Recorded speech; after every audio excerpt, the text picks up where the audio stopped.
शरद पवार की एनसीपी में एक और टूट की कोशिश की जा रही है। बीजेपी के इशारे पर अजीत पवार चाचा की पार्टी में फिर से सेंधमारी की कोशिश कर रहे हैं।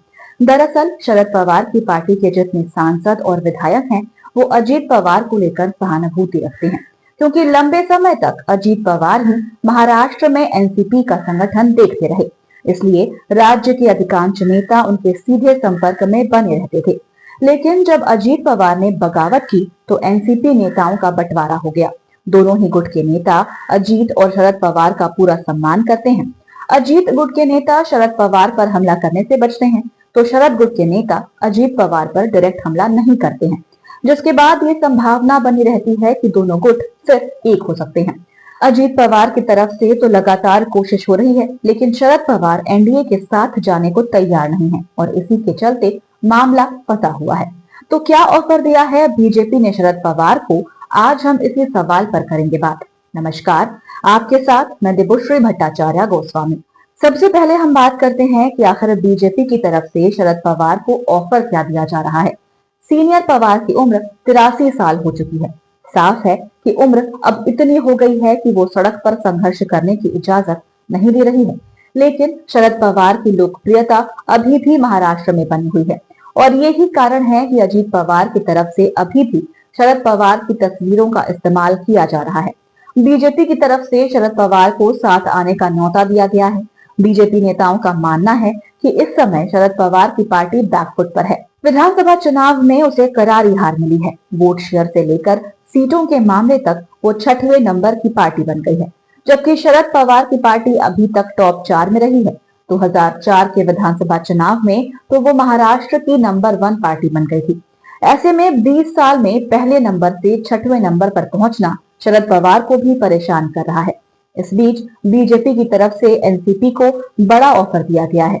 ये ऑफर केंद्र के लिए माना जा रहा है। अगर बात विधानसभा की करें तो शरद पवार के साथ सिर्फ 10 विधायक हैं, जो अंदरूनी तौर पर अजीत पवार से भी सहानुभूति रखते हैं। अजीत पवार के पास 41 विधायक हैं और राज्य में वो डिप्टी सीएम हैं, और ये संख्या ही बहुत बड़ा अंतर पैदा कर रही है। दरअसल शरद पवार अभी राज्यसभा सांसद हैं और उनका कार्यकाल 1 साल का और बचा हुआ है। उन्हें दोबारा राज्यसभा जाने के लिए अजीत पवार के विधायकों की जरूरत होगी। तो अभी की जो स्थिति है उसमें अगर पूरा महाविकास अघाड़ी गठबंधन एक उम्मीदवार के नाम पर सहमत हो जाता है तो वो राज्यसभा चुनाव में 1 सीट जीत सकता है। बाकी की 5 सीटें एनडीए के खाते में जाएंगी। लेकिन एमवीए के लिए चिंता ये है कि अगर उसके 4-5 विधायकों ने क्रॉस वोटिंग कर दी तो उसके लिए चुनाव जीतना मुश्किल हो जाएगा, और शरद पवार भी नहीं चाहते कि उम्र के इस पड़ाव पर उन्हें एक और हार का सामना करना पड़े। इसलिए उन्होंने पार्टी नेताओं की बैठक बुलाई है, जिसमें फैसला लिया जाना है कि सीनियर पवार को आगे क्या करना है।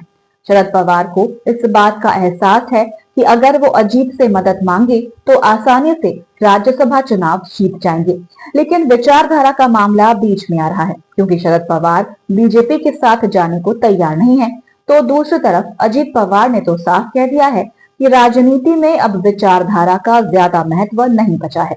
एक ही विचारधारा है और वो है सत्ता की विचारधारा। सत्ता कैसे मिलेगी, इसी पर सभी का जोर रहता है। वो एनडीए के साथ आए ही सत्ता के लिए हैं, जिससे अपने विधायकों के क्षेत्र में विकास के लिए ज्यादा से ज्यादा फंड जुटाया जा सके।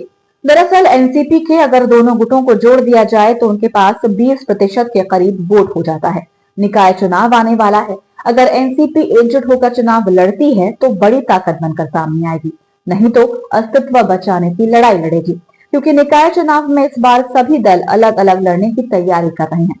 वैसे ये भी कहा जा रहा है कि अगर दोनों गुट साथ लड़ते हैं तो मजबूत रहेंगे। सुप्रिया सुले को भी केंद्र में मंत्री पद मिल सकता है। अजीत पवार की तरफ से जो फॉर्मूला शरद पवार के सामने रखा गया है उसमें कहा गया है कि केंद्र की राजनीति सुप्रिया सुले देखेंगी तो राज्य में अजीत पवार फैसले लेंगे। शरद पवार को भी फिर राज्यसभा भेजा जाएगा। अभी दोनों गुटों के बीच बातचीत पार्टी की कमान यानी कार्यकारी अध्यक्ष पर टिकी है। अगर शरद पवार के गुट वाली एनसीपी का विलय अजीत पवार के गुट वाली एनसीपी में होगा तो पार्टी के मुखिया अजीत पवार ही होंगे। बीजेपी की नजर भी पवार परिवार के एकजुट होने पर टिकी हुई है। बीजेपी के प्रदेश अध्यक्ष चंद्रशेखर बावनकुले ने इसे एनसीपी और पवार फैमिली का मुद्दा बताया है। साफ है, पवार फैमिली एकजुट होती है तो बीजेपी को लोकसभा में 8 सांसदों का साथ मिल जाएगा, जिससे एनडीए के सांसदों की संख्या 301 हो जाएगी। ऐसे में अगर नीतीश और चंद्रबाबू नायडू अलग होने का फैसला भी लेते हैं तो केंद्र सरकार पर असर नहीं होगा। लेकिन क्या शरद पवार बीजेपी और अजीत पवार की तरफ से मिलने वाले प्रस्ताव को मानने के लिए तैयार हैं? बीजेपी की तरफ से तो प्रस्ताव दे दिया गया है। अजीत पवार चाचा के साथ आने को पहले ही दिन से तैयार हैं, क्योंकि उन्हें ये पता है कि विधानसभा चुनाव में जो जीत मिली है वो लाडली बहन योजना के चलते मिली है। नहीं तो जमीन पर हालात क्या हैं ये अजीत को भी पता है और बीजेपी को भी। पश्चिम महाराष्ट्र और मराठवाड़ा में आज भी शरद पवार की लोकप्रियता का मुकाबला करने वाला कोई दूसरा नेता पूरे महाराष्ट्र में नहीं है। यहाँ तक कि नरेंद्र मोदी भी शरद पवार को इस रीजन में टक्कर नहीं दे पा रहे हैं। ऐसे में शरद पवार एनडीए गठबंधन की जरूरत बन गए हैं। तो दूसरी तरफ शरद पवार अभी भी विचारधारा के भंवर में फंसे हुए हैं। उन्होंने पूरी जिंदगी बीजेपी के खिलाफ ही राजनीति की है, इसलिए वो बीजेपी के साथ जाने को तैयार नहीं है। वैसे तो उनके बीजेपी के नेताओं से भी अच्छे संबंध हैं, लेकिन गठबंधन को लेकर अभी तक वो तैयार नहीं है। वैसे अगर उनकी पार्टी के सांसद और विधायकों की बात की जाए तो वो अजीत पवार से सहानुभूति रखते हैं। सत्ता के लिए पाला भी बदल सकते हैं और इसकी कोशिश भी की गई थी। एनसीपी के 8 में से 4 सांसदों ने अजीत पवार से करीबी भी बढ़ा ली थी। पाला बदलने की कोशिश शुरू हो गई थी, लेकिन सीनियर पवार को इसकी खबर लग गई और उसके बाद उन्होंने अपनी पार्टी को एकजुट करना शुरू कर दिया। अजीत पवार को भी सख्त संदेश दे दिया कि वो एनसीपी एसपी से दूर रहें। फिलहाल अजीत पवार अपने चाचा की पार्टी में सेंधमारी की जो कोशिश कर रहे थे वो उन्होंने रोक दी है, लेकिन ये कहा जा रहा है कि भविष्य में अजीत एनसीपी में सेंध नहीं लगाएंगे, ये नहीं कहा जा सकता।